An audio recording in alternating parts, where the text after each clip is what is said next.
soit avec nous. Je lui laisse toute la place. Merci. Merci Philippe. Merci à tous. Merci Seigneur Jésus.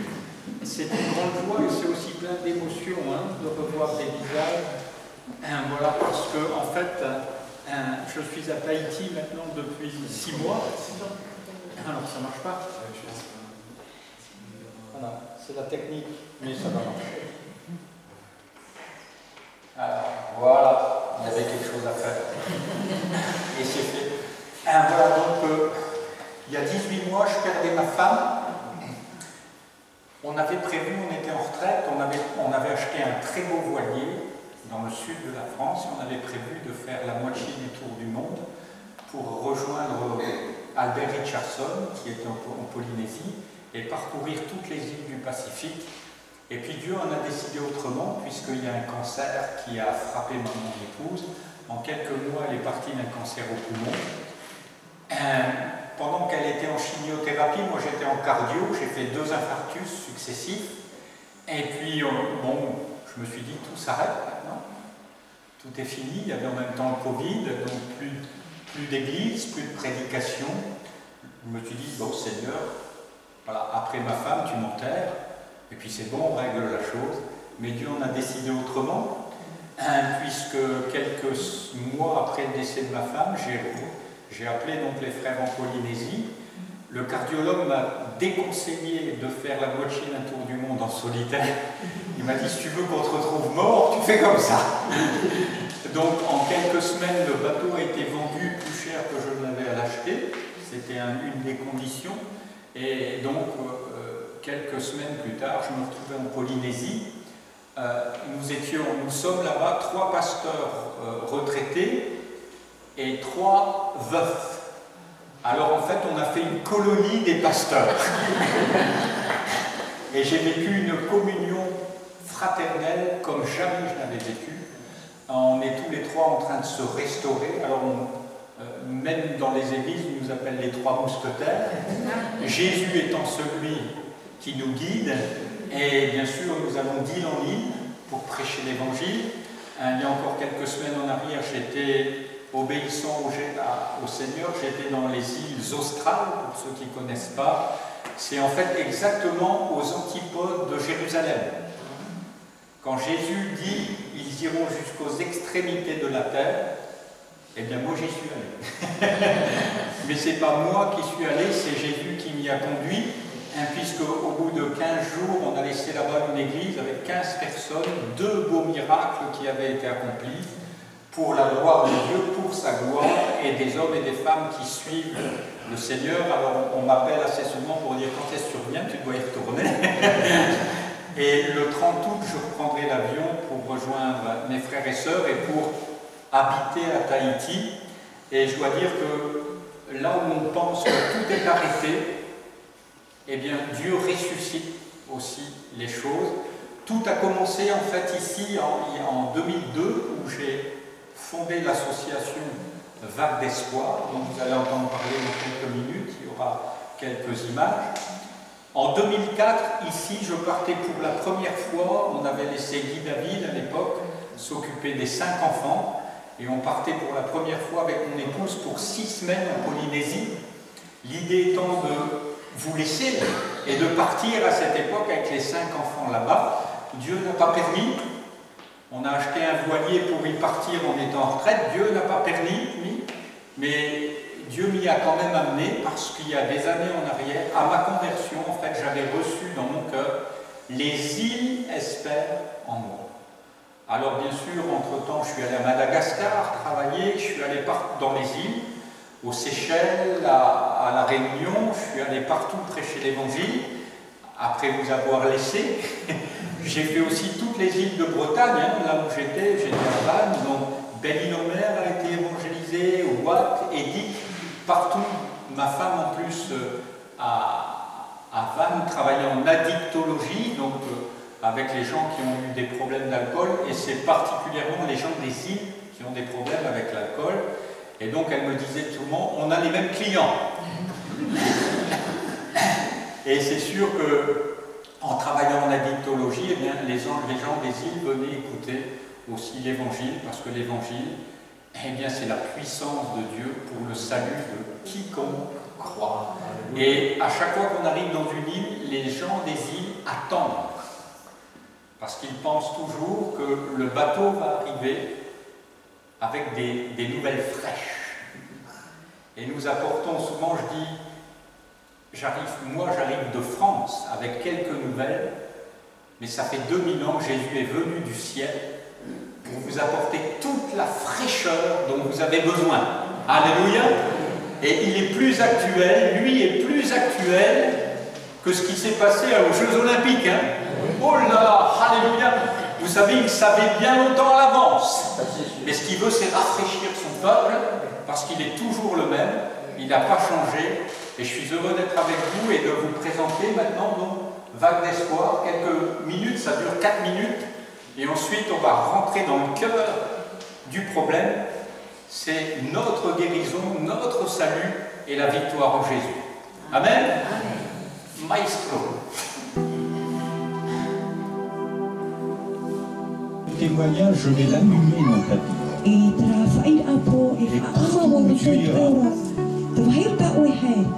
Tu raconteras les merveilles que j'ai faites. Alléluia. Jésus dit, ils imposeront les mains aux malades et les malades seront guéris. S'ils sont entre les mains de puissances mauvaises, de démons, Jésus dit, ils chasseront les démons. Alléluia.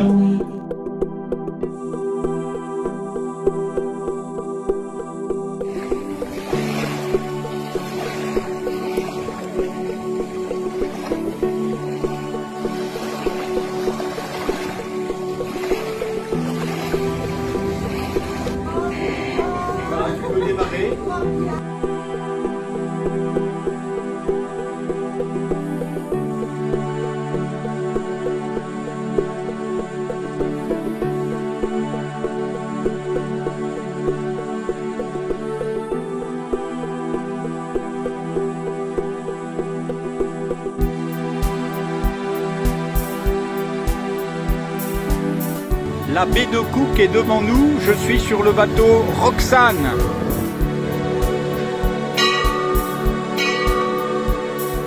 Ça, c'est les gousses de vanille à l'état brut. Et là, c'est les restes du volcan.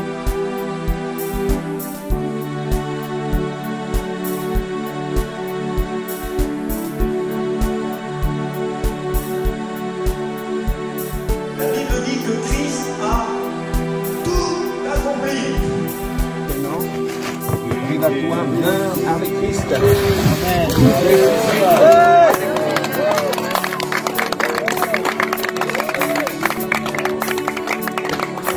Tous les deux, voilà. Pasteur Rombé avec le frère Cédric.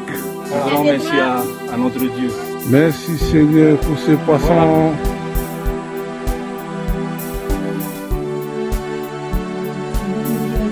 Si vous êtes oublié par la superstition, si vous avez fait des serments avec du sang, Jésus peut vous en délivrer. Alléluia.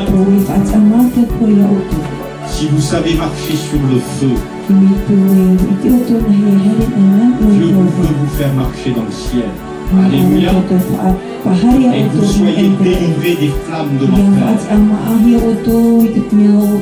Et que vous puissiez vivre avec joie. On va baptiser maintenant en Jésus-Christ, le sauveur de ta vie. Amen. Meurs avec Christ. Ressuscite avec lui maintenant. Amen. Amen. Merci Seigneur. Amen. Alors on va prier. Et on va demander au Seigneur que vous soyez guéris dans vos afflictions, de toutes vos peurs, et que vous puissiez venir dans les bras de Jésus.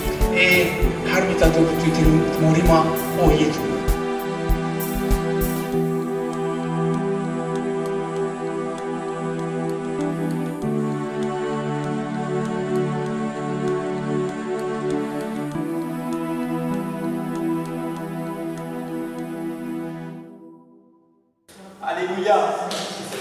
Gloire à Dieu. Et partout, nous voulons proclamer une vague d'espoir. Alléluia. Ainsi, le monde est dans le désespoir. Si même les chrétiens sont quelquefois attristés de voir ce qui se passe, eh bien, nous avons la vie éternelle pour nous. Amen. Et elle n'est pas pour demain. Hein. La vie éternelle, c'est maintenant. La Bible déclare la vie éternelle, c'est qu'ils te connaissent, toi, le seul vrai Dieu, et celui que tu as envoyé, Jésus. Est-ce que vous connaissez Jésus? Amen. Alléluia. Donc vous avez la vie éternelle. Amen. Amen. Donc vous êtes saints. Amen. C'est pas je serai saint, je suis saint parce que Jésus m'a touché.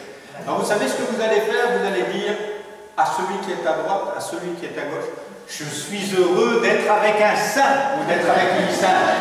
Je suis heureux d'être avec un saint. Allez, faites-le, hein, parce qu'ils sont saints, ils se sont même lavés, ils sont lavés au savon ce matin, c'est dimanche. Donc vous pouvez leur dire, tu es saint mon frère. Alléluia. Alléluia. C'est ce que Dieu déclare. Hein?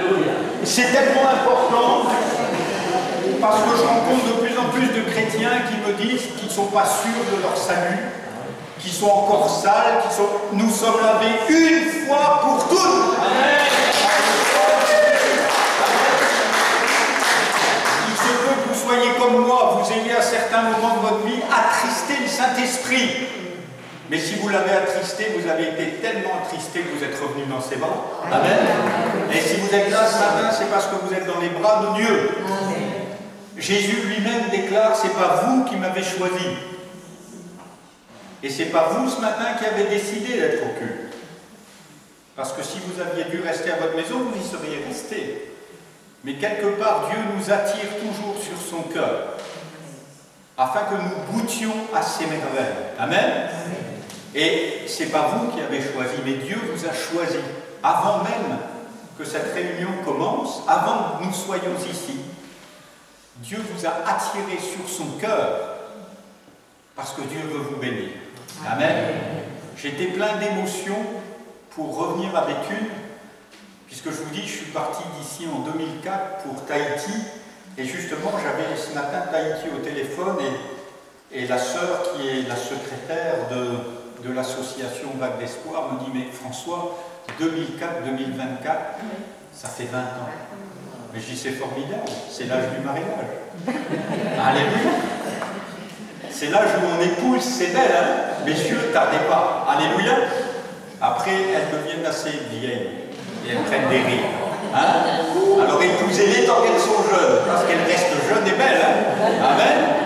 Et c'est aussi l'image de l'Église. Alléluia. Quand j'ai perdu ma femme il y a quelques mois en arrière, les enfants n'ont pas compris, j'ai tout de suite jeté toutes les photos, tout. Elles m'ont dit, mais et Dieu m'a conduit. Il dit, tu sais, tout ça, c'est l'idolâtrie. Ça va te garder dans le passé. Et j'ai eu l'image de ma femme telle qu'elle est. Et j'ai dit, mais Seigneur, elle est d'une telle beauté maintenant. Il n'y a plus de dentier. Il n'y a plus de rides. Parce qu'elle est avec son Seigneur. Alléluia. Tel il est lui, tel nous sommes maintenant. Amen. Alors attendez pas, réjouissez-vous. Mesdames, vous pouvez dire à votre mari, mon chéri, t'as bien fait de venir ce matin. Alléluia. Parce que tu vas me retrouver comme une jeune fille à la sortie. Attention, faites pas trop de bébés, hein. Alléluia. J'ouvre la Bible avec vous parce que c'est là l'essentiel et c'est là notre vie. C'est là le cœur même de notre réunion. C'est auprès de lui qu'on est venu et c'est lui qui va bénir, c'est lui qui nous tient dans la main, c'est lui qui met nos cœurs en feu. Amen. Quand je prêche maintenant dans les églises, je dis toujours au Seigneur, Seigneur, je me prépare, peu importe ce qui est écrit dans mes notes, ce que je veux, Seigneur. Soit tu me laisses assis, soit je monte en feu, soit tu me laisses à la maison. Hein. Je ne veux pas du potage. À Canaan, c'est du vin que tu as donné. Amen. C'est pas de la soupe. L'évangile, c'est pas de la soupe à grand-mère. Hein. C'est du vin de vie. Amen. faut réaliser que celui qui a la vie est au milieu de nous. Et qui dit, je ne suis pas venu pour que tu aies une vie, ah, avec ma femme c'est dur, ah, avec le pasteur c'est dur. Je suis venu pour que mes brebis aient une vie abondante. Alléluia. Et ça tressaille dans mon cœur à cette idée, à cette pensée de savoir que Jésus veut bien sûr me remplir encore tout à nouveau du Saint-Esprit. Il veut renouveler. Parce que quelquefois on a eu du bon vin, hein. Ah, mais le bon vin, quand on le laisse ouvrir trop longtemps, qu'est-ce que ça fait? Du vinaigre. Alors quelques temps après, vous venez, vous étiez plein, et puis, oh ben tiens, il y a la soupe à la grimace ce matin.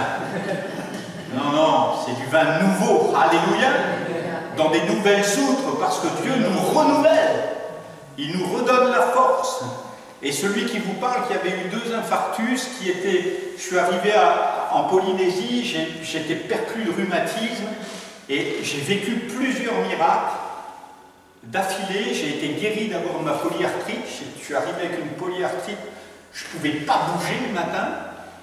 Dieu m'a d'abord délivré de ça. J'ai pu me remettre en mouvement, en marche, parce que ceux qui ont des douleurs savent à quel point c'est difficile. Hein. Ensuite, ben, j'étais veuf. Et un jour même que je sortais de l'île que vous avez vue, de l'île de Wainé, j'y étais allé vraiment précipitamment parce que le pasteur m'a dit, écoute, j'ai personne là-bas, tu prends le bateau, tu vas à Wainé, tu restes un mois. Et me voilà parti, et au long de la route, j'ai dit, Seigneur, il m'envoie là-bas, c'est formidable, je vais aller à la plage tous les jours pour te bénir, c'est mon lieu d'adoration. Mais Seigneur, quel est le message? Et le Seigneur me dit, je suis l'Éternel qui te guérit. Alors j'arrive là-bas, première réunion, premier soir, une femme qui a des problèmes de vue, mais assez important, assez grave, guérie instantanément. Alors comme c'est une petite île où il n'y a que 3000 personnes et qu'elle travaille au marché, le lendemain, tout le monde est au courant. Et le soir même, on a 15 personnes en plus, hein. Ça va vite. Jésus guérit et tout le monde a besoin. S'il y a des malades, attendez-vous d'être guéris hein, ce matin. Amen. C'est pas du potage, hein, c'est de la vie, Jésus. Alléluia. Et puis, plus de guérison. Je finis la mission au bout d'un mois, puis ben, vous les avez vus, ils disent tous au revoir. François, on veut que tu deviennes notre pasteur. Reviens vite. Alors, ils attendent de vous voir, hein, de nous voir sur Internet parce qu'ils suivent tous mes cultes en disant quand est-ce qu'il revient. Et puis, alors que le bateau s'en va, je leur dis au revoir, j'ai le cœur gros parce que je suis bien reçu, je suis tout seul, alors tous les soirs je vais manger quelque part avec eux, voilà, tous les jours. Je dis, vous avez besoin d'une visite, les frères et sœurs? Pas de problème. Tous les après-midi, à l'heure de la sieste, moi je suis à la baignade. 2 heures dans l'eau, je dis, vous venez me rejoindre dans l'eau et puis on discute. C'est des visites extraordinaires. Amen. En plus, on ressort, on est lavé. Et donc, je suis en train de quitter l'île. Et là, Dieu me rappelle cette parole. Je suis l'Éternel qui te guérit. Et là, mon veuvage, je suis encore un veuf là sur le bateau, avec le poids, le chagrin d'avoir perdu ma femme. Et là, tout s'en va. Et Dieu me dit maintenant, tu es libre. Je t'envoie vivre. Alléluia. Et depuis, je m'en donne un cœur joie. Alléluia. Parce qu'il n'y a rien de plus beau que vivre. Alléluia. Je suis venu pour que mes brebis aient la vie en abondance. C'est ce que Paul va rappeler dans cette épître aux Corinthiens, 2 Corinthiens 6. On va rentrer tout de suite maintenant dans la parole parce que c'est la parole qui nous guérit. Amen. Et Paul va rappeler les choses. 2 Corinthiens 6. On va commencer par les 2 premiers versets. Puisque nous travaillons avec Dieu, nous vous exhortons à ne pas recevoir la grâce de Dieu en vain, car il dit, au temps favorable je t'ai exaucé, au jour du salut je t'ai secouru.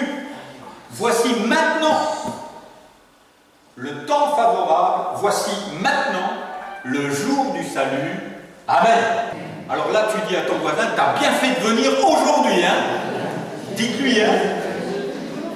Parce que c'est la Bible qui le dit aujourd'hui. Amen. savez, souvent on fait des enseignements pour dans 15 jours, hein? Mais Dieu parle maintenant. Alléluia. Et c'est à nous de saisir ce qui est dit et à rentrer dans ses promesses. Et ce matin, en préparant les choses, je disais, et on va bien sûr un peu lire un peu plus loin plus tard, c'est la grâce qui fait exploser le cœur. Parce qu'il sera question d'élargir nos cœurs après. Et la grâce de Dieu permet vraiment d'exploser le cœur. Amen. La Sunamite, dans le Cantique des Cantiques, dira « Je suis malade d'amour ». Amen. Est-ce que vous êtes malade d'amour pour Jésus? Amen. Ou est-ce que vous dites « Oh, pasteur, hein, chez moi, avec mon mari c'est dur, avec les enfants c'est dur, mais avec Jésus, vous pouvez être malade d'amour ». Amen. Ça, c'est une bonne maladie. Vous voyez qu'avec Dieu, on peut même tomber malade. Hein? Mais il prêche la guérison ou quoi, ce pasteur? Mais la plus belle des maladies, c'est la maladie d'amour. Certains l'ont chanté, mais avec Jésus, vous pouvez la vivre. C'est autre chose qu'une chanson. Une chanson, ça dure 3 minutes 30. Mais l'amour de Dieu dure l'éternité. D'ailleurs, tout passera. Les prophéties, tout ça, ça passera. Mais l'amour demeurera toujours. Dans le ciel, ce qui règne, la lumière qui règne, la beauté qui règne, c'est la splendeur de l'amour. C'est bien sûr pas l'amour tel que les hommes le conçoivent, l'amour éros, mais c'est l'amour de l'esprit. C'est la fusion des esprits dans le faisceau des vivants, dit l'Écriture. Amen. Et c'est à ça que nous sommes appelés déjà vivants. C'est de savoir qu'on est au bon endroit, au bon moment. Et là, tout fusionne. Et quand, jeune homme, jeune fille, mesdames, messieurs, quand vous rencontrez l'homme, la femme de votre vie, bien sûr, l'homme regarde aux yeux. Mais ce qu'il faut surveiller avant tout, c'est la fusion de l'esprit. Et quand vous êtes dans cet état-là, vous ne faites plus qu'un avec Dieu, mais aussi avec tout votre environnement. Non seulement ceux que vous aimez, mais tout l'univers est pour vous. Amen. Et c'est bien sûr ce que Jésus a vécu, et c'est ce que l'apôtre Paul rappelle aux Galates. Ne pas recevoir la grâce de Dieu en vain. Chaque jour qui passe est une opportunité de fusionner avec lui. Amen. Je ne dis pas à chaque culte, hein. Je dis à chaque instant. Alléluia. À chaque instant. Pas longtemps, j'étais chez les Gitans en train de prêcher, le pasteur vient me voir et dit « Oh pasteur, moi je vis que pour les réunions. » Je dis « Quel dommage !» Je dis « Quel dommage !» Je dis « Moi je passe plus de temps à l'extérieur des réunions. » Mais à l'extérieur des réunions, je suis fou d'amour pour mon Jésus. Dans les réunions, je suis obligé de me contenir. Je me contiens. Le pasteur m'a dit « Attention. » C'est pas ce qu'il m'a dit. Non, il m'a dit, vas-y, prêche l'évangile. Hein, parce que c'est une folie pour ceux qui périssent, mais pour nous, c'est une vie débordante de cette grâce extraordinaire.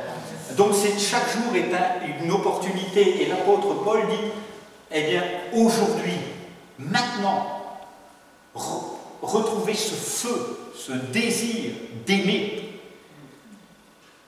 L'adversaire nous met tellement de haine, de difficultés dans le cœur. Mais Dieu vient tellement nous rafraîchir, mettre un feu dévorant dans nos cœurs. Et bien sûr, c'est ce que Paul dira aux Corinthiens, ne recevez pas la grâce de Dieu en vain. Pourquoi cela? Parce que nous avons toujours tendance à revenir à la loi. Ce n'est pas la loi qui est venue en premier, hein? C'est Abraham qui est venu avant, 400 ans avant la loi. Abraham crut.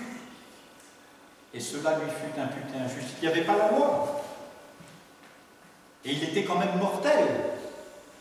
Mais il nous faut revenir vraiment dans cette grâce pour devenir, en fait, comme des fils et des filles d'Abraham, mais plus encore. Nous ne sommes pas des disciples. Hein. J'ai fait pendant des années l'école du disciple ici. Hein. Mais je me suis repenti un petit peu de ça. Parce que nous avons besoin de redécouvrir l'esprit de filiation. Vous savez, le disciple, il vient à une réunion, après il sort, il dit, pasteur, merci pour ton enseignement, qu'est-ce qu'on est content. Puis il part. Mais il ne reste pas manger avec le maître. Et quand Jésus était en vie, bien sûr, il a dit, faites des nations des disciples, bien sûr, il faut écouter un enseignement. Mais il faut surtout devenir des fils et des filles. Alléluia. Et les disciples, ils viennent, mais moi j'ai été invité dans plusieurs maisons. Je rentre, on me donne à manger, on m'installe dans une chambre, et à un moment, on me dit au revoir. Mais les fils, ils restent. Et j'aime bien regarder les fils et les filles. Eux, ils ouvrent le frigo. Eux, ils se servent. Eux, ils disent maman, tiens, je prends ta carte bleue. Oui, ma chérie. Pas trop quand même, hein. Parce qu'ils sont fils et filles. Mais savez-vous qu'en tant que fils et filles, ce matin, vous pouvez repartir avec la carte bleue de papa et aller tirer votre guérison. Hein? Parce que le code secret, il vous l'a donné. Et ce code, c'est Jésus. Vous tapez Jésus, et Dieu ne voit pas le malade, mais il voit son fils. Alléluia. Il dit, mais j'ai un fils à la maison, et je le guéris. Je lui donne pas un yaourt, mais je lui donne tout ce dont il a besoin. Amen. Ça, c'est la vie de Christ.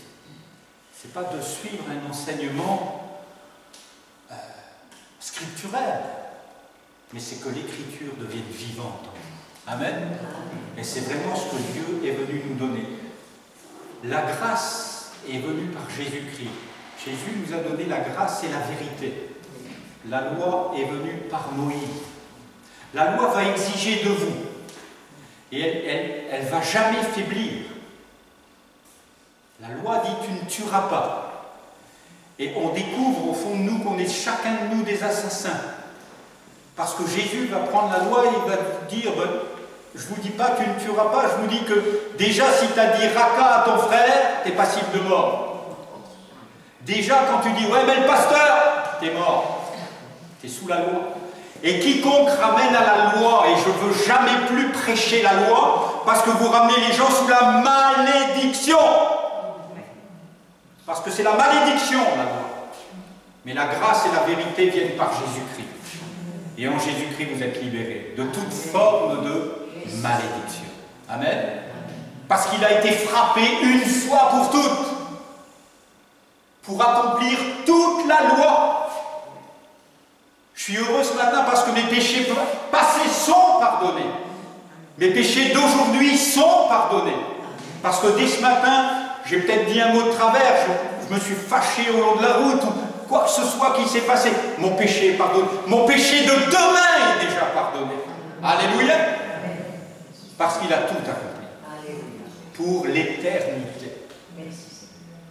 Mais ce n'était rien de pardonner nos péchés. C'est rien. En fait, la croix, bien sûr, c'est une puissance extraordinaire. Mais bien plus que nous pardonner de nos péchés. La Bible dit que Jésus nous a fait passer de la mort à la vie. Amen. Oh, quelqu'un peut dire Amen ou j'explose? Alléluia. Vous êtes passé de la mort à la vie. Et c'est quelque chose d'extraordinaire que de se ressentir vivant pour Dieu. Et de vivre avec lui. Donc c'est important de ne pas recevoir la grâce de Dieu en vain. Et de revenir en arrière après pour dire qu'est-ce que je dois faire, pasteur? Mais tu n'as rien à faire. Reste assis jusqu'à ce que tu sois convaincu. Parce que ce qui n'est pas conviction est péché. Alléluia. Et c'est pour ça que je vous disais, je suis rentré dans cette salle en me disant ce matin, tu vois, j'ai un texte, je suis convaincu. Sans ça, autant que j'aille me coucher. Laisse un autre parler politique, de tout ce que tu veux. Mais si je parle de toi, je vais être en feu, Seigneur. Parce que c'est vraiment la vie que tu donnes. Amen. Amen. Et il nous faut réaliser de ne pas recevoir la grâce de Dieu en vain. N'acceptez plus jamais la loi. Prends pas, goûte pas, tu peux pas, mais tu peux tout. Amen. Alléluia. La Bible dit, vous avez toute pleine en Jésus-Christ. Amen. C'est pas d'une autorisation que vous avez besoin. Vous avez besoin de vivre. Alléluia. Et ce que les hommes attendent dehors, c'est pas des gens qui « Ah, je vais à l'église, tu viens avec moi ?» Non, c'est des gens qui vivent. Alléluia. Quand je suis arrivé à Wainé, je leur ai dit « Bon, les frères et sœurs, c'est formidable. Moi, je fais les visites à la mer. Tous les jours, vous pouvez me voir, je me baigne. Et là, je suis dispo avec vous. On fait 100 mètres ensemble. Ou même, parce que là-bas, ils se mettent dans l'eau. Et puis, comme il y a 28 degrés, on reste là pendant 2 heures, hein, à parler. Beaucoup de femmes se réunissent dans l'eau. On se fait masser par les vagues. Je dis, ça, c'est pour vous. Mais sachez que tous les soirs, mes frères et sœurs, je leur ai dit pour pas qu'ils... Je suis au bistrot. Ouais, parce que le seul bistrot qu'il y a tous les marins qui viennent. Et je leur ai dit, tous les soirs, vous allez me voir boire une bière. Vous soyez contents ou pas. Alors maintenant, j'ai plus le droit à la bière, alors je suis au Perrier. Mais je suis au bistrot quand même. Pourquoi? Parce que c'est eux qui ont besoin de Jésus. Et comme ils descendent de leur bateau pour parler de leurs histoires maritimes, alors je me pointe, et puis ils ont toujours besoin, les marins ils sont toujours en train de bricoler, alors je pars bricoler sur les bateaux. Et puis on finit par parler de qui? Jésus. Ah bon, pas du Perrier? On boit quand même un Perrier, hein. Mais on parle de Jésus. Parce que la source d'eau vive, c'est lui. Amen. Et les gens disent, mais alors? Et quand je suis arrivé, il y a un vieux là qui se baigne toujours. Il est venu me voir. Et il dit, c'est toi le nouveau pasteur? Je dis, ouais. Bon, il dit, t'es comme tous les autres là. T'es dans les 10 commandements. Je dis, tu parles de quoi là? Il dit, t'es dans les 10 commandements, toi, c'est aussi là. Parce qu'il y a beaucoup de chrétiens. Il y a des protestants, il y a des mormons, et beaucoup sont dans la loi. Il faut avoir une jupe comme ça, il faut avoir des cheveux comme ça, il faut avoir un foulard comme ça, il faut avoir un nez comme ça. Et puis quoi encore? Je ne suis pas sous la loi. Alors, le gars, il a insisté vraiment, il dit, ouais, t'es dans une de ces églises avec tous les 10 commandements. J'ai dit, 10 commandements? Je dis, regarde bien ma tête. Et tu crois que moi, je peux retenir 10 commandements? C'est pas possible pour moi. Il n'y en a qu'un. Tu aimeras ton Dieu de tout ton cœur, de toute ta force, de toute ta pensée, et ton prochain comme toi-même. Alors je dis tous les autres, tu sais, il y a longtemps que j'étais mis à la poubelle. Parce que si tu suis les 10 commandements, tu es sous la malédiction. Parce que si tu n'obéis pas à toute la loi, tu es passible de toute la malédiction, de toute la loi. Amen. Et ce que les chrétiens évangéliques ont besoin de réaliser, c'est de revenir à une pleine grâce. Alléluia. Il n'y a qu'un seul qui vous attend dans le ciel. C'est Jésus. Et il ne vous attend pas pour vous condamner et vous dire « Oh, ta jupe n'était pas assez longue. » Parce que si ça se trouve, vous n'aurez même plus de jupe quand vous serez au ciel. Hein. Alléluia. Ah mais non. Puisqu'on sera connu comme on a été connu. Il n'y aura plus d'histoire de sexe, plus rien. Il n'y aura plus qu'une fusion parfaite dans un amour parfait. On peut juste commencer à y goûter. Nous avons ce matin reçu les arts de l'esprit. Les arts, c'est juste... c'est un petit truc, quoi, pour dire on a réservé. On a réservé. Mais même ça, c'est pas nous qui avons réservé. C'est lui qui a réservé pour nous. Alléluia. À la croix. C'est Marc. Quand il est ressuscité, il les avait. Et tu vois, ça c'est les arts. C'est payé pour eux. Il n'y a plus aucune condamnation pour ceux qui sont en Jésus. Quelle que soit l'erreur que vous avez faite, quel que soit le fils prodigue que vous êtes, quel que soit l'endroit d'où vous venez, peut-être hier soir, il n'y a personne qui sait, mais vous étiez en train de regarder de la pornographie. Ou peut-être, voilà, vous rêvez en secret d'un amour merveilleux. Quel que soit l'état de votre cœur, Dieu vous accueille ce matin pour vous faire connaître la grâce. C'est quelque chose que personne ne mérite, mais qui nous est simplement accordé. C'est le papa du fils prodigue qui nous accueille et qui dit « Entre ». Et si vous regardez cette parole, vous verrez que le Père, il n'a même jamais rien reproché au Fils. Mais il le revêt. Dieu ne nous accuse jamais. Nous avons un adversaire qui le fait.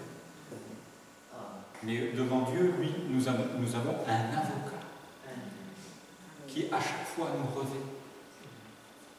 Laisse celui-là, c'est payé. C'est payé pour ce qu'il a fait, c'est payé pour ce qu'il fait, et c'est payé pour ce qu'il fera. Alléluia. Celui-ci est mon fils bien-aimé. Si vous vous rendiez compte de toute l'affection que Dieu a déversée sur vous ce matin, mais vous bondiriez de joie. La petite, là, elle n'a pas le temps de monter à faire ses notes. Non, on est tous en train de danser. Alléluia. Vous bondirez de joie. Amen. Réalisez où nous sommes. À l'église évangélique, pasteur. Moi, je ne suis pas venu aller. Je me suis assis dans les lieux célestes. Alléluia. C'est notre position. C'est là qu'on doit être. Et là, mais tout devient facile. Tout est beau. Tout est pur. Pour ceux qui ont le cœur pur. Alléluia. Alors regardez les autres avec un cœur pur. Ne recevez pas la grâce de Dieu en vain, mais saisissez aujourd'hui ce moment. Hein? Et c'est ce que l'apôtre dira. Pourquoi faire? On va rentrer dans le deuxième point. Bon, de toute façon, si on termine à 18h30, ça vous va. 2 Corinthiens 6, verset 3. Bon, j'ai votre approbation, donc c'est bien. Ce sera 20h40. 2 Corinthiens 6, verset 3. Nous ne donnons aucun sujet de scandale en quoi que ce soit, afin que le ministère ne soit pas un objet de blâme.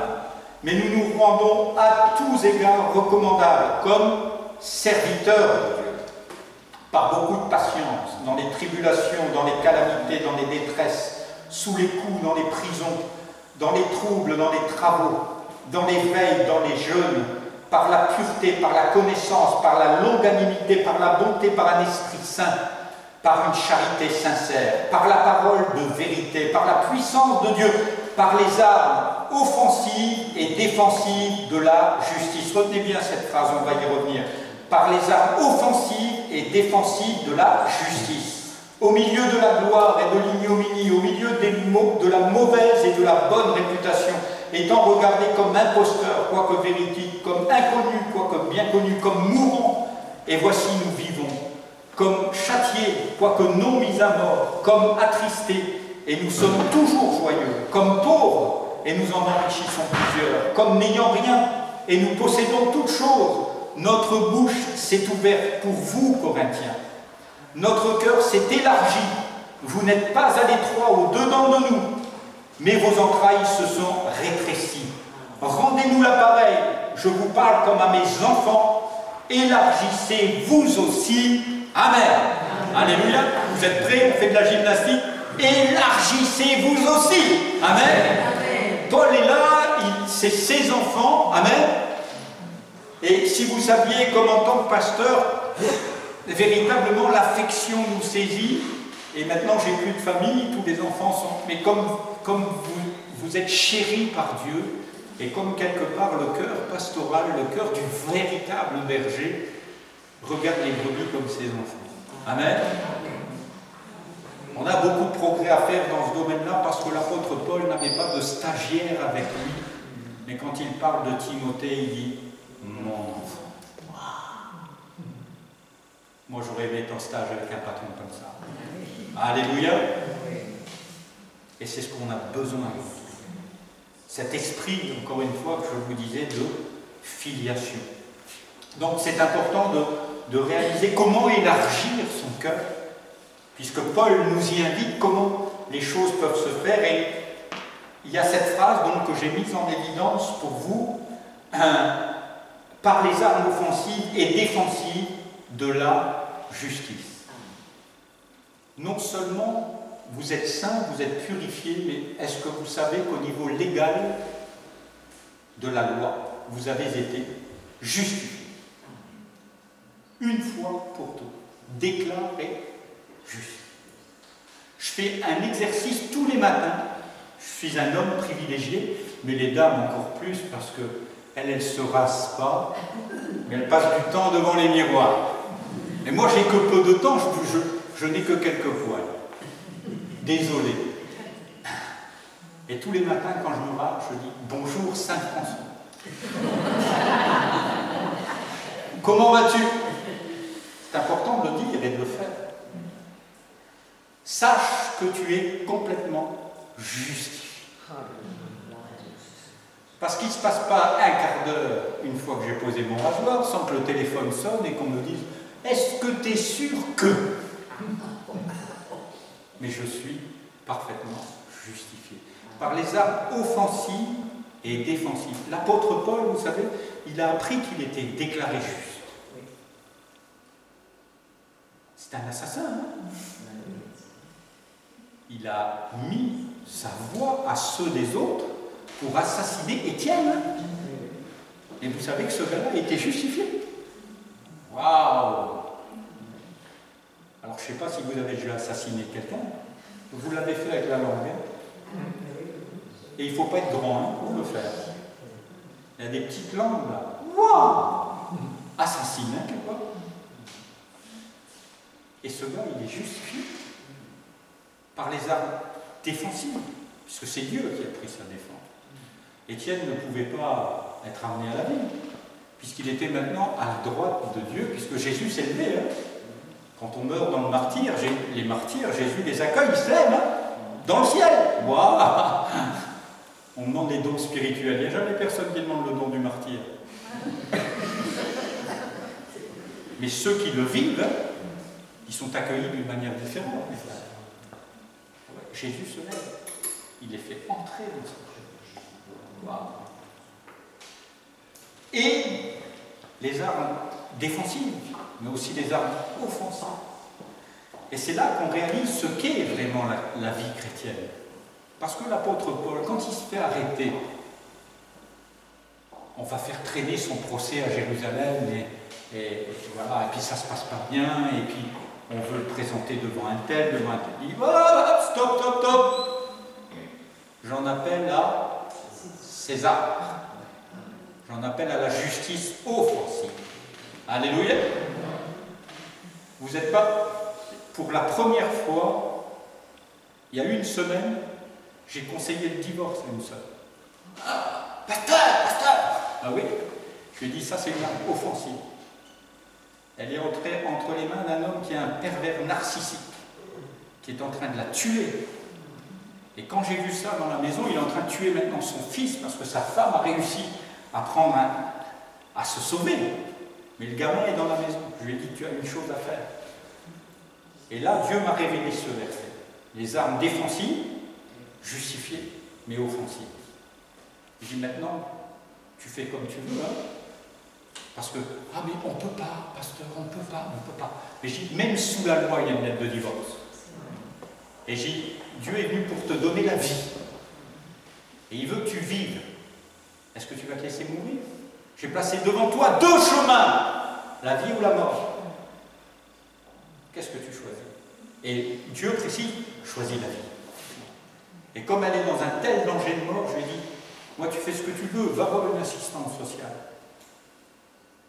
Mais choisis de vivre. Parce que tu dois vivre.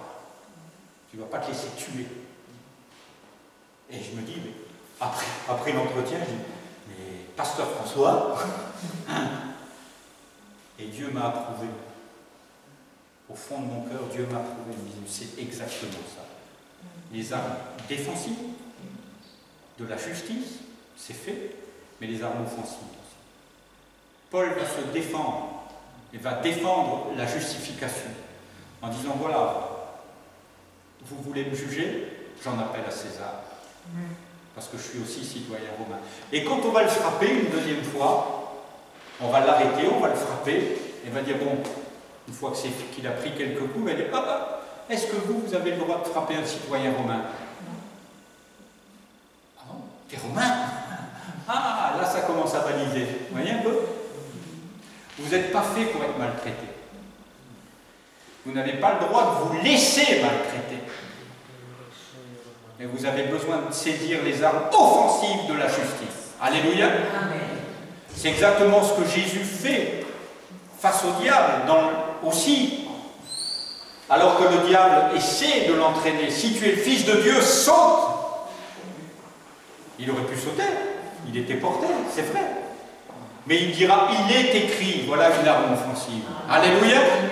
L'arme offensive de la justice. Amen. Et c'est important que non seulement vous considériez que vous êtes devenus enfants de Dieu, vous êtes justifiés, mais vous êtes aussi anoblis. Amen. Et nous sommes dans une société dans laquelle il y a encore quelques protections. Ne vous laissez pas aviler sous prétexte que vous êtes chrétien. Mais saisissez les armes offensives et défensives de la grâce qui est en Jésus-Christ. Amen. J'étais surpris de cette œuvre, mais je crois véritablement, peut-être que ça vous choque aujourd'hui, mais je crois véritablement que Dieu nous a donné la possibilité de vivre dignement et de vivre dans sa présence. Notre bouche s'est ouverte pour vous, Corinthiens. Si ce matin j'ouvre la bouche, ce n'est pas pour vous condamner, mais c'est pour que vos cœurs s'élargissent. Amen. Notre bouche s'est ouverte parce qu'on a fait une expérience. L'apôtre Paul a fait cette expérience alors qu'il est prisonnier, alors qu'il ne peut pas aller tout de suite, mais il se prépare à aller les chercher, à aller les voir. Vous savez que Jésus se prépare à venir vous voir, qu'il a préparé une place, bientôt il y a l'enlèvement. Alléluia. Et Paul est dans cette position-là, il dit, mais bientôt j'arrive, mais plus Jésus arrive. Alléluia. Jésus arrive pour vous prendre, notre bouche s'ouvre pour que vos cœurs s'élargissent. Amen. Et comme j'ai le feu dans mon cœur, j'aimerais qu'il prenne dans le vôtre. Amen. Et Jésus dira, moi je suis venu allumer un feu nouveau sur la terre. Et qu'ai-je à faire s'il est déjà pris? Et vous savez que Jésus aimerait tellement vous amener dans cette fusion avec lui. Amen. Où vous sentez que vous êtes aimé par Dieu. Vous savez, tout ce qui change la vie d'un homme, c'est pas ce qu'il fait, mais c'est qu'il est aimé. Alléluia. Et quand vous êtes aimé d'une telle puissance, d'une telle force, quand vous êtes illuminé, irradié de sa vie, alors vous flambez pour Dieu. Amen. Au début de ma conversion, quand Dieu est venu me toucher, moi, c'est pas moi qui ai choisi Jésus, il est venu m'attraper sur une autoroute et depuis je lui dis, Seigneur, c'est toi qui es venu me choper, tu te débrouilles avec le bonhomme. Après tout, c'est ton affaire. Mais vous savez, c'est bien de faire comme ça, hein, parce qu'il prend les choses en main. La preuve, il m'a pris par la peau, du dos. Et il m'a envoyé à Tahiti. Et quand je me suis converti, l'image que j'avais, parce qu'il y avait une vie catholique derrière moi, que j'avais abandonnée, mais il y avait des traditions. Et je me suis dit, on va rentrer dans cette salle évangélique, un peu, on va allumer une bougie. Vous savez, on allume une bougie et puis on dit, merci Seigneur. Et quand je suis rentré, Dieu m'a dit, tu es venu allumer une bougie, mais moi je t'allume maintenant. Et maintenant tu brûleras toute ta vie pour moi. Alléluia. Et c'est ce que je suis devant vous ce matin. Je suis comme une flamme que Dieu a ranimée. Il y a 18 mois en arrière, j'étais ramassé à petite cuillère. Vous auriez dit, c'est quoi ce bonhomme? Je vous aurais prêché la misère. Mais aujourd'hui, je vous prêche la vie de Dieu. Amen. Et une vie abondante. Élargissez vos cœurs. Alléluia. Vous savez, l'église, c'est pas seulement faire de la musique ou s'occuper des gosses ou écouter le pasteur, mais c'est vibrer pour Dieu en permanence. Et quand vous allez chanter l'amour de Dieu, on viendra vous écouter du monde entier. Parce que c'est vos cœurs qui vont vibrer à l'unisson de l'univers. Et c'est ce que dehors les gens ils attendent. Ils n'en ont rien à faire de la religion évangélique. Et ils ont bien raison. Ils ont affaire avec la vie. Et si vous êtes remplis de vie, mais ils vont courir. Alléluia. Et c'est comme ça qu'à Tahiti, j'essaie d'être, et je veux être. Et quand je ne suis pas comme ça, je dis, Seigneur, tu me laisses au lit. J'ai rien à foutre dehors. Mais béni soit le Seigneur qui nous remplit de feu. Êtes-vous prêts à avoir vos cœurs qui s'élargissent? Mes frères et sœurs, restez pas à l'étroit, restez pas pliés, mais élargissez vos cœurs. Amen. Si quelqu'un a envie que son cœur s'élargisse, alors vous vous levez, on va l'élargir ensemble. Alléluia. Oh, béni sois-tu Jésus, je te bénis, je te loue, mes frères et sœurs, je te bénis pour ton œuvre dans chacun des cœurs. Seigneur, tu ne veux pas que nous soyons à l'étroit. Et Paul ne voulait pas que ses frères corinthiens restent à l'étroit. Je te bénis pour mes frères et sœurs de Béthune. Seigneur, ceux et celles que tu aimes. Seigneur, j'ai été saisi en les voyant les uns les autres. Seigneur, les familles, je suis émerveillé par ce que tu as fait dans les maisons. Et je te bénis parce que tu veux encore les élargir. Alléluia. Et je te loue, Seigneur, pour la largeur, la hauteur, la profondeur maintenant que tu donnes à ton amour dans les cœurs. Que chacun soit renouvelé, que les hommes et les femmes soient remplis à nouveau du Saint-Esprit. Et que ton nom soit glorifié, qu'il y ait des paroles prophétiques, des connaissances, des paroles de guérison, et que ton nom soit glorifié, Jésus, dans leur vie et leur cœur. Amen. Alléluia. Béni sois-tu, Jésus. Louez le Seigneur.